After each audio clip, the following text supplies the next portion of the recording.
At the annual family brunch, my sister tapped her glass. To our sweet sponsor, always paying, never invited. They chuckled. I raised my coffee and said, to the ones who just got a notification their mortgage assistance disappeared. My sister's phone buzzed first, then my dad's, and then the room went silent. It was supposed to be just another family brunch, but for me, it was the last time I'd sit through one of these things, pretending their jokes didn't cut. I'd spent years swallowing it, letting them take digs about how I kept to myself, letting them mock me while cashing the checks I sent like it was some silent tax I owed for being the quiet one. But this time I wasn't tired. I was done. This wasn't anger. I'd passed that stage months ago. What I felt now was colder, focused, calculated. This was about correction, about finally returning the favor. The brunch was at Melissa's place again, her 2-story suburban fantasy that she loved bragging about but couldn't afford without me. She always acted like hosting made her the queen of the family, like buying new patio furniture on clearance and renting table settings somehow made her a matriarch. But we both knew who made that house stand. They all showed up dressed for social media. Sunglasses, white clothes, and carefully casual smiles. My dad in one of his golf polos, even though he hadn't played in years. My cousin Danny acting like he invented crypto, even though he borrowed rent money from me 3 months back. No one asked how I was doing. They never did. I sat there watching them nibble overpriced cheese I paid for, pouring drinks from bottles I'd ordered, acting like I was just lucky to be included, like they didn't spend every other month asking me for help. Melissa always phrased it like a joke. Just a little loan from our family banker. Right, Emily? They laughed when she said it. They always laughed, like helping them wasn't draining, like I didn't work 60-hour weeks to cover their lifestyle gaps while they played pretend stability. So when Melissa tapped her glass, I already knew it was coming. She stood up smirking like she was on stage at some dumb charity gala. To our sweet sponsor, always paying, never invited. The laughter was louder this time. Maybe because they thought I'd never snap. Maybe because they thought I couldn't. Dad leaned back and clinked his mimosa glass against Danny's. My aunt wiped tears from her eyes. I raised my coffee. To the ones who just got a notification, their mortgage assistance disappeared. It hit instantly. Melissa's phone buzzed once. She glanced down. Her smile cracked just slightly. Then a second buzz. Her face changed. Then Dad's phone lit up. He reached for it slower, read something, blinked, looked around the table like someone had moved the floor beneath him. The room fell into an eerie quiet. I didn't look at any of them directly. I just kept going. There's more coming. Then I took a bite of the croissant on my plate like nothing had happened. I'd canceled the auto payments the night before, the ones I'd been quietly making for Melissa's mortgage and Dad's car lease. They never knew the accounts were in my name. They just assumed help would always be there. I made sure the notifications would hit during brunch. They liked mocking the sponsor. Now the sponsor was closing the account. Melissa vanished inside her house the moment her phone buzzed that second time. She tried to play it off, some fake smile, a mumbled excuse about checking the oven or whatever. No one believed her. I watched her through the kitchen window from where I was sitting, saw her pacing near the counter, phone pressed to her face, probably refreshing the app again and again, like the numbers would fix themselves. She was probably just realizing the payments weren't automatic from her account. They never had been. For the last 13 months, I'd been covering the shortfall on her mortgage, quietly topping off whatever she didn't have every first of the month, like clockwork.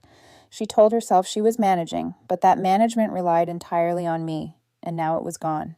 When she came back out, her voice was tighter, not loud, not dramatic, just controlled, like someone trying not to panic. She said she didn't know what was going on, that something weird was happening with her lender, and asked me, loud enough for everyone to hear, if I'd heard anything. I didn't look at her. You mean besides the text that said, "Your mortgage help has been deactivated"? The table was dead silent. She tried to keep it together, tried to steer it back to her version of reality, said that I should have given her a heads up if something changed, that I should have talked to her before making a decision that could affect her house. I asked when the last time she talked to me was when she wasn't asking for money. That landed. Melissa always had a way of flipping the script, making herself the victim, no matter how things went. Last Christmas, she cornered me in the hallway and cried about being a single mom with too much pride to ask for help while sipping wine I bought and handing her kid an iPad I paid for. She knew how to get what she needed, but not anymore. She went quiet after that, stayed seated, texting someone, probably her lender, maybe her ex-husband. I don't know. But the air around her had shifted. She wasn't the center of attention anymore. She wasn't leading the brunch. That's when my dad started catching on. He'd been scrolling through his phone for a while, trying to act like none of this was bothering him. But then he stiffened, his brow furrowed. He cleared his throat like he was about to speak in front of a courtroom, not a brunch table.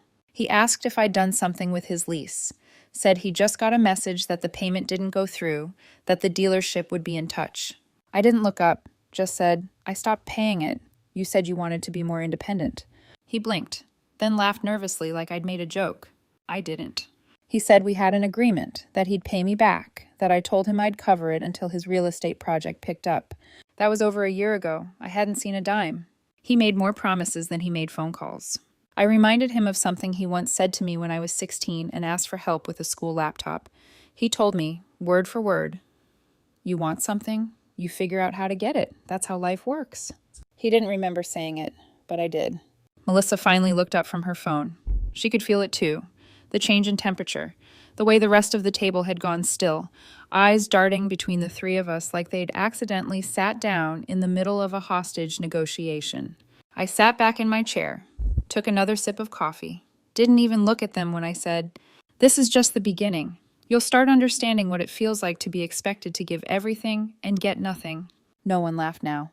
For the first time in years, I didn't feel like the quiet one. I felt like the only one speaking. After that moment, the air never went back to normal. They tried, of course. My aunt reached for the fruit tray and started rambling about something she saw on a cooking show. Danny cracked a joke about needing another drink. Uncle Alex canned brunch too. A few people gave nervous chuckles, but it didn't land. No one was relaxed anymore. They weren't used to feeling uncertain around me. I was always the buffer, the one who stayed quiet, wrote checks, and disappeared before dessert, the one who made things easier without asking for anything back, the one they mocked because they assumed quiet meant weak. Now they didn't know where they stood. They didn't know what I controlled. That was the part that started eating at them. They were all thinking the same thing. What else has Emily been paying for? Melissa was done pretending. She kept swiping on her phone like she was trying to bring her balance back to life. The smirk she walked in with was gone, replaced by something much closer to panic. She stood up again and went inside without a word, probably to call her lender. I imagined that conversation, how she tried to fake calm, ask about a mistake, and then go cold when they confirmed what she was now learning. That for over a year, I'd been the one floating her mortgage, and now I wasn't. Dad was stiff. He had his arms folded across his chest and hadn't looked up from his phone since I mentioned the lease. He thought he'd struck a deal last year, asked for a short-term boost. Just a few months until a rental property he invested in started producing. That was 15 months ago. I kept the lease going out of habit. Not because I respected him, just because I didn't feel like watching him spiral. Now I did. He muttered something under his breath, then got up and walked down the lawn, phone to his ear, pretending to talk about golf plans. He hated when he wasn't in control. Hated it more when people saw it. Meanwhile, Danny was fidgeting next to the wine cooler. He hadn't been directly hit yet, but he could feel it coming. He kept looking at me like I might say his name next, like I might announce something in front of everyone. He tried to soften me, said quietly that he appreciated me, that not everyone did, but he always noticed, that we should talk sometime, just me and him. No family. I nodded, but didn't say anything back. He knew what that meant. And what none of them fully understood yet was that they were only seeing the first wave. I'd spent the last month preparing this, quietly untying myself from every financial favor. I closed accounts, canceled auto payments, revoked permissions. They hadn't noticed because they never paid attention. They were so used to money showing up, they forgot to ask where it came from. I didn't have to raise my voice. I didn't need some dramatic speech. All I needed was a cup of coffee and a slow, deliberate silence. Because in silence, they couldn't predict me, couldn't guilt me, couldn't control me. And that's what scared them most. Melissa came back out with her phone in her hand and her jaw tight. She didn't speak, just sat down hard in her chair and stared at her empty plate. Whatever she'd been told on the phone had cut through whatever story she was still telling herself. Dad returned a few minutes later, muttering something about calling the dealership on Monday. His voice was lower now. He didn't look at me. Danny didn't touch his food. And me? I just sat back in my chair and watched the brunch I used to pay for unravel piece by piece. It wasn't about revenge anymore. It was about control. And for the first time, they realized they never had any. Melissa didn't talk to anyone for the next 30 minutes. She just sat there scrolling through her phone with the intensity of someone looking for a reset button. Her kid came up and asked if he could go in the pool, and she snapped at him, loud enough that everyone heard it. That was new. Melissa never broke character in public, not even with family. Dad still had his arms folded like he was bracing for something, probably calculating whether he could convince one of his golf buddies to co-sign on a new lease. His pride was massive, but not as deep as his debts. Danny kept trying to act normal, kept nudging conversations toward anything unrelated, sports, crypto, music, but no one was biting. Every few seconds, his eyes shifted to me. He hadn't gotten a message yet, but the silence around him was getting louder. That's when the unexpected started to land. My Aunt Carol, the one who always bragged about her clean credit and well-managed life, let out a weird little gasp. Her phone screen was still lit. She stared at it for a long time before saying quietly that her card just declined, the one she always used for groceries.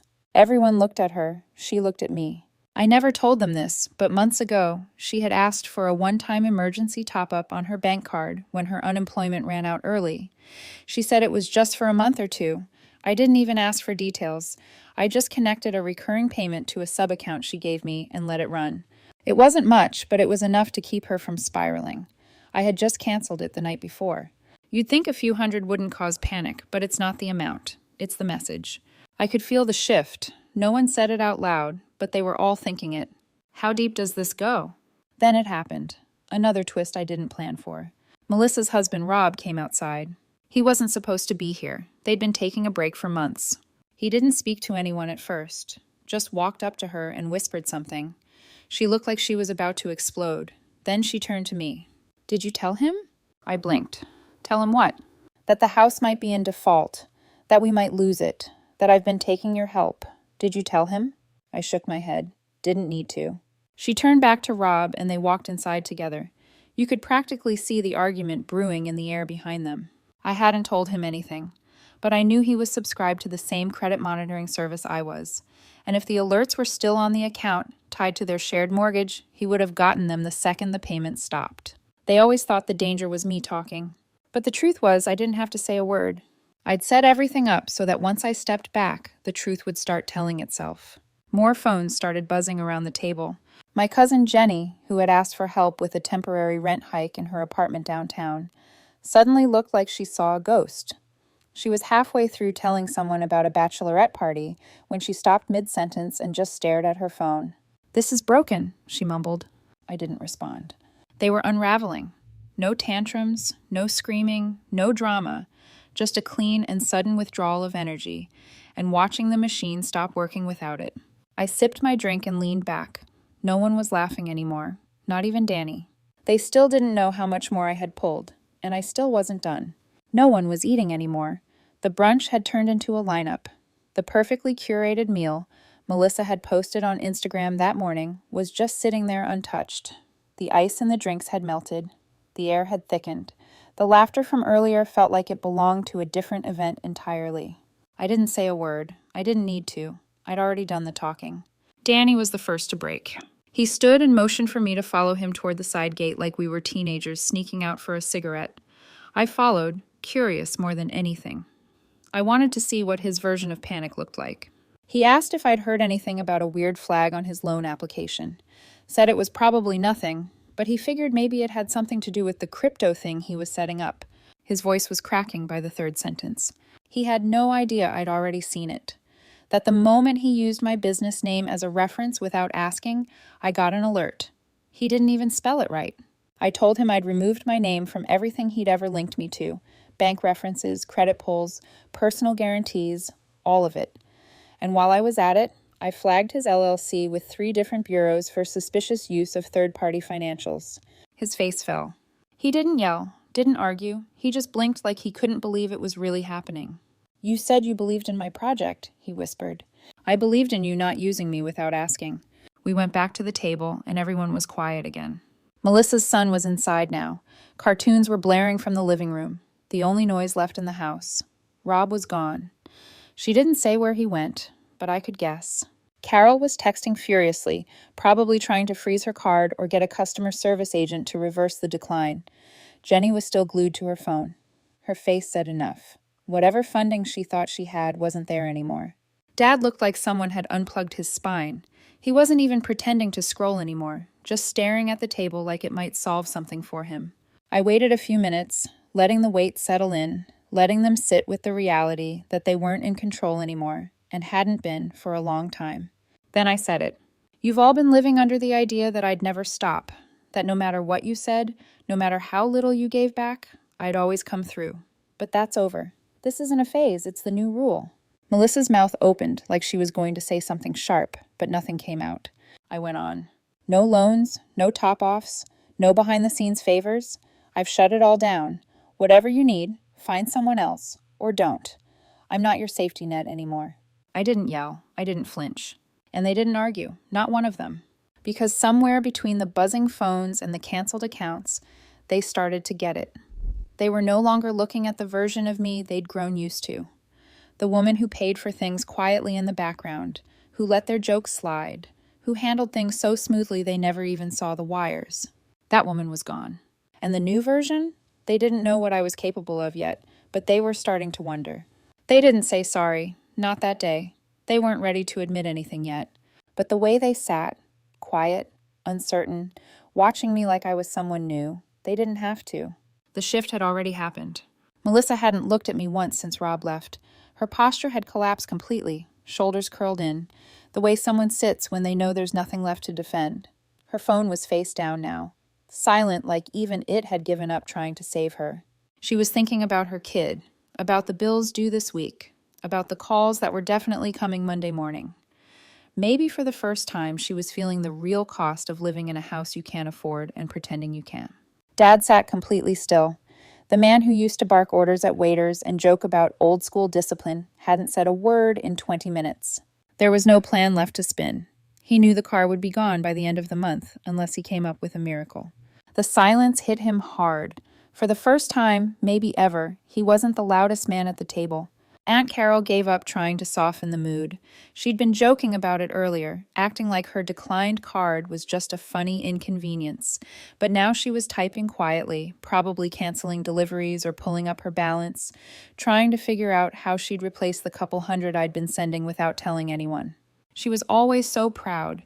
She never asked for help directly, just hinted at emergencies and hoped I'd pick up on it. I always did, until now. Jenny had disappeared into the house. She'd said something about a call, but didn't come back out. I assumed she finally checked her bank account and saw that the rent buffer was gone. I'd removed myself from her setup the night before. There was no warning. That was the point. Danny hadn't moved at all. That was unusual for him.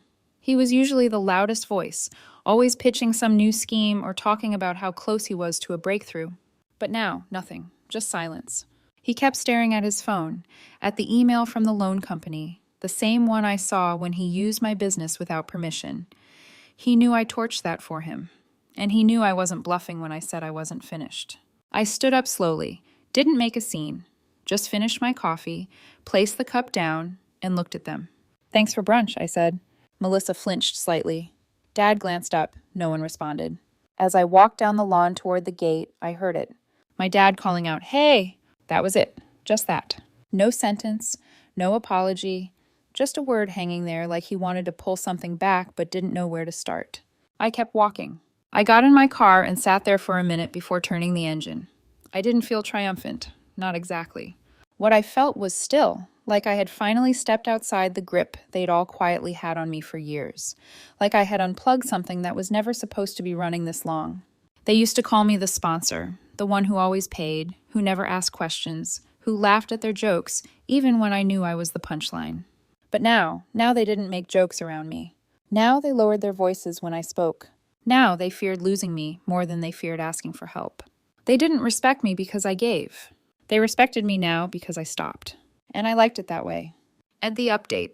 It's been just over 5 months since that brunch, the last time we were all in one place. No one talks about it directly, but it left a crater. Everyone scattered after it, like pieces of something they couldn't put back together. They haven't invited me to anything since. No texts, no half-hearted, "You coming this weekend?" messages, not a single sarcastic joke. For the first month, it was dead silence. I wasn't sure if they were waiting for me to come crawling back, or if they were finally forced to face the version of their lives without me holding the foundation. Turns out they were adjusting. Melissa sold the house quietly. No announcement. No just listed post with fake excitement. She didn't even tell the family. I found out through a friend who works in real estate. She moved into a smaller place, condo style, no backyard, no room for the brunches she used to host like royalty. She picked up remote work doing customer support for a tech company. Not glamorous, but it's work. Her kids are in after-school programs now, and she stopped pretending she's too good for budgeting apps. Rob never came back. Dad returned the lease. Not voluntarily, but because the dealership called in the balance and he had nothing left to stall with. He tried getting a new car on credit and got denied. Now he uses public transportation. I saw him once at a train station on my way back from the city. He pretended not to notice me, but he did. He looked smaller, not just in presence, just in spirit. The loud man who used to fill every room had gotten quiet. He sends a message every now and then, nothing dramatic, just small check-ins. No, I need a hand. No, can you cover this? Just messages that say things like, hope you're doing all right. I never got those before. Aunt Carol left her apartment and moved in with a friend across town. She had to cancel a couple subscriptions she used to brag about. But then she did something I didn't expect. She called me, not to ask for help, not to spin a story, just to tell me she finally paid off one of her cards, and that she'd been cooking at home every night to keep costs down. She sounded proud. She said, thank you, not for the money, for stopping. Jenny got a part-time job. Actually, 2. Dog walking and helping out at a bakery. She used to roll her eyes at anything that didn't involve influencers and brand deals. But now she posts about being on the grind like it's a badge of honor. I haven't heard from her directly, but I saw she refollowed me on Instagram. That's about as close to an apology as I'll get from her. And Danny? He ghosted everyone for a while. I figured he was spiraling. But then a few weeks ago, I got a random email alert. He'd listed me as a past connection on a job application. Not for a startup this time, for an actual logistics firm, a real company with payroll and policies. I didn't respond. Didn't have to. Just knowing he was doing it on his own was enough. And me? I wake up without dread now. I eat what I want, when I want, with my own money. I've started investing properly, not just handing cash over like I'm fixing potholes in someone else's life. My phone barely rings. No one's asking for favors disguised as love. No sudden emergencies that require quiet payments. And most importantly, I feel like myself for the first time in years. When I do run into them, at a store, on the street, once at a birthday party for a distant cousin, they're different. They don't joke the same. They don't smirk. They're careful now, measured. They ask me how I'm doing, and they wait for an answer. They don't mock me anymore because they're not sure what I'd do if they did. There's respect now, but not the kind they give out of love. The kind that comes from knowing someone finally drew a line and won't ever let you cross it again. I'm not angry anymore. I'm just done. And staying done feels good.